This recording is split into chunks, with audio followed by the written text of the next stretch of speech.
Albert Camus est bien sûr connu dans le monde de la littérature. N'oublions pas qu'il a eu le prix Nobel de littérature en 1957. Il est évidemment en particulier connu dans le monde du théâtre, mais je pense que ce serait le restreindre de le considérer seulement comme tel, car sa philosophie a un substrat profond.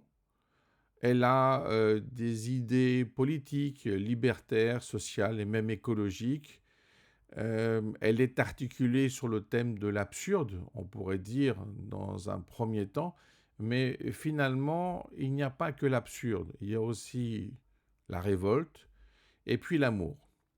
Donc, si on suit son œuvre, on peut voir qu'il a une vision programmatique, c'est-à-dire qu'il essaye de gérer dans un premier temps la notion d'absurde. On peut dire dans ce cadre-là qu'il est atopique.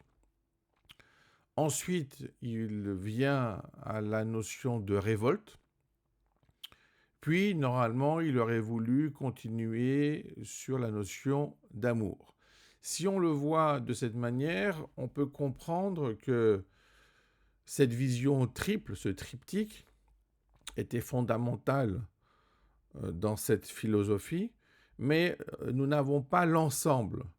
Donc, nous avons tendance aussi à mettre en avant énormément certaines de ces nouvelles, alors que la profondeur de ces écrits se trouve plutôt dans les romans, encore plus profondément dans les essais, et bien sûr vulgarisée dans le théâtre. Si on le conçoit comme ça, d'ailleurs, c'est le programme établi par Camus lui-même, il ne faut pas oublier que Camus considère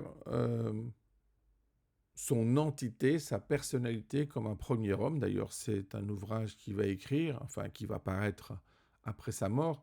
L'idée, c'est de dire que, en général, on est le fils de quelqu'un, la fille de quelqu'un, mais le problème, c'est que quand il y a personne et qu'il faut tout faire, eh bien, dans ce cadre-là, il introduit la notion de premier homme, c'est-à-dire que c'est à partir de cet instant qu'on va commencer à définir les objectifs, la vision et finalement la philosophie. Donc, si on voit cela comme point de vue, on peut comprendre combien le mythe de Sisyphe est fondamental, parce qu'évidemment, c'est un essai sur l'absurde. En plus, c'est écrit en 1942, donc on voit bien le contexte. L'étranger, en réalité, c'est plutôt une vulgarisation de ce concept, et peut-être encore plus profonde, la peste, mais c'est toujours dans le cadre de cette étude de l'absurde. Alors qu'en fait, quand on va démarrer avec L'homme révolté, donc un essai plus tardif, puisqu'il date de 51, on va se rendre compte que là, les choses sont différentes, et sont différentes parce qu'on va avoir des applications dans le domaine de la résistance. On peut aussi comprendre que la Seconde Guerre mondiale l'a influencé. Il ne faut pas non plus oublier qu'il va commencer sur le plan du théâtre très tôt avec Caligula, où vraiment on va avoir une mise en place de cette notion d'absurde, qui va être définie de façon, on va dire, herméneutique par rapport à l'histoire. Et ensuite, on va avoir un exemple académique ad hoc avec le malentendu.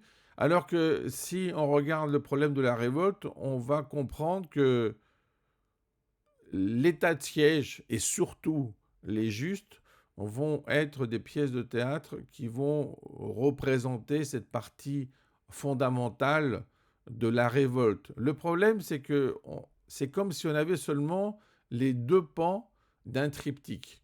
Donc l'idée de Camus par rapport à l'amour, c'est un amour de l'humanité. C'est pas simplement un amour familial, filial, social.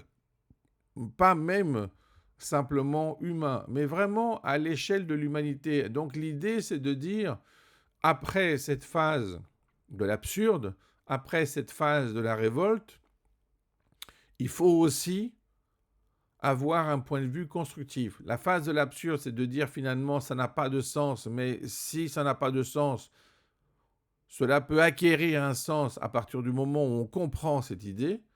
Ensuite, il y a la résistance face à la barbarie.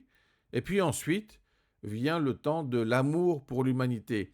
Donc l'idée est relativement simple, mais en même temps, elle est profonde et c'est pour ça qu'il y a une difficulté. Alors, la difficulté, on peut la voir aussi dans sa citation quand on lui demande finalement comment il pourrait voir le monde et il dit simplement donner quand on peut et ne pas haïr si l'on peut. Donc la notion de non-haine, de négation de la haine est fondamentale parce qu'elle est dans le noyau de l'amour. Et ensuite, l'amour de l'humanité, c'est vraiment pas seulement l'extension du simple amour, c'est finalement le fondement de l'amour. Et l'amour ou l'amitié et même l'humanité ne sont que des expressions de cet amour profond pour l'humanité. Donc on pourrait dire que c'est dommage qu'on n'a pas accès à cette troisième phase. Sans doute il a perdu beaucoup de temps pour mettre en évidence les deux premières, mais il faut toujours garder en tête que s'il a mis en évidence ces deux premières, c'est bien pour préparer la troisième.